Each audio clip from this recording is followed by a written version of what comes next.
Hello everyone, my name is Colin Blevins and today I will be teaching you about the most action-packed of interventions, action learning!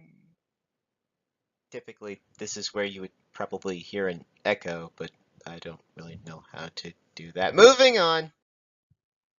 To give a brief overview of the purpose of action learning, or rather the purposes, they are as follows.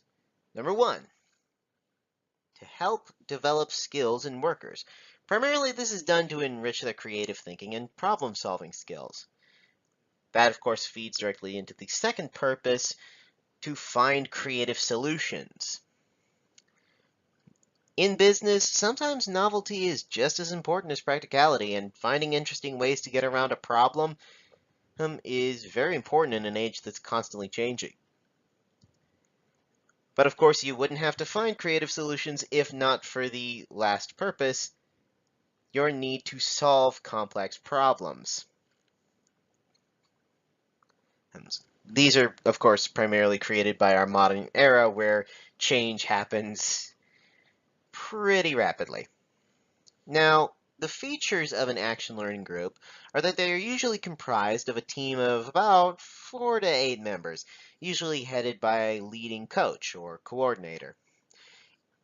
They keep them on track, and typically there is a ton of questioning and testing. But that goes through the entirety of the process, so why don't we stop dancing around and actually get to how this works, shall we? Now, there are about 6 steps to the full action learning process, and they go as follows. First of all, the coach outlines the problem for the group and basically explains the premise behind the complex problem in a way that everyone can understand. Step 2, members ask questions about the problem. Now, these can be general questions like the environment surrounding the problem, but they can also be very specific, like minor aspects of the problem which contribute to the overall issue. After they get the answers posed in step 2, step 3 has the group reflecting on the information they gained from those questions and discussing new ideas and possible solutions. Step 4 involves actually testing the ideas in a real work environment to see, whether or not they were any good. In step 5, the results are brought back to the group so they can actually see what happened. And in step 6, the group reintegrates the results back into their pool of knowledge.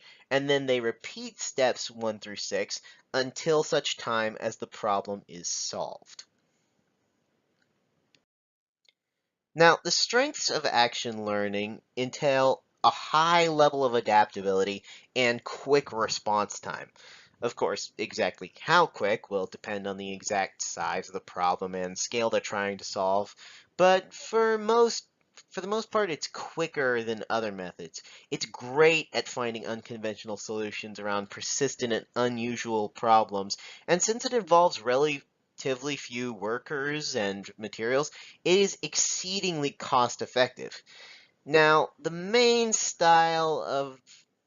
weakness of this style is that it is highly dependent on group cohesion. if I mean, if a group isn't getting along well together, or if the members of the group aren't really willing to participate in the discussion process, then the group really isn't going to get much of anything done. So, also, just like people can easily be led astray or misinformed, groups can actually focus on the wrong aspect of a problem or put more focus on an aspect of a problem that could have been tabled for later while ignoring a more immediate concern. The final weakness of action learning is that it's a bit of an unusual structure for a larger organization, and this can also affect group cohesion because workers who are used to entirely different management styles, like just being told what to do by a supervisor, are probably unfamiliar with this style and are made a bit uncomfortable by it. And so this can be a little bit of a disorientating process. Still, when you consider all the benefits, it's pretty hard to argue that the strengths don't outweigh the weaknesses.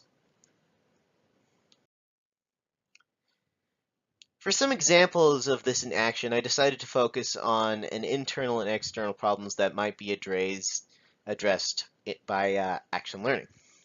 For example, for an internal problem, let's say a small-scale business wants to raise customer satisfaction while they're in their location, maybe a small store that opened up recently.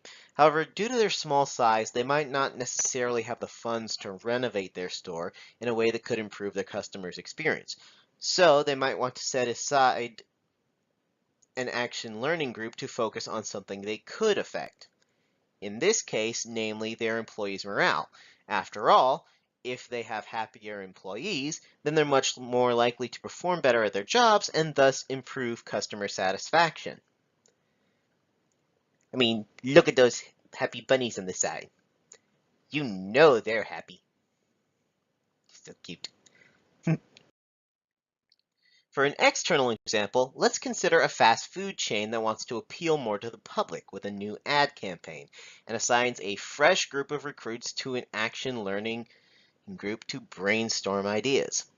Now, I don't know if this was a result of an action learning group or just one employee messing around, but I would say that the Wendy's roasts, which gave rise to the pseudo-internet celebrity of Smug Wendy's, which you can see on the right, was a pretty effective ad campaign for the fast food chain. It's unconventional, it's something that a lot of other fast food chains haven't done, and it's purely of the modern era, basically giving your mascot a persona through social media.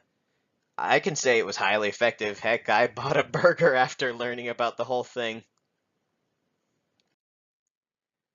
Well, that's about all I have for you guys.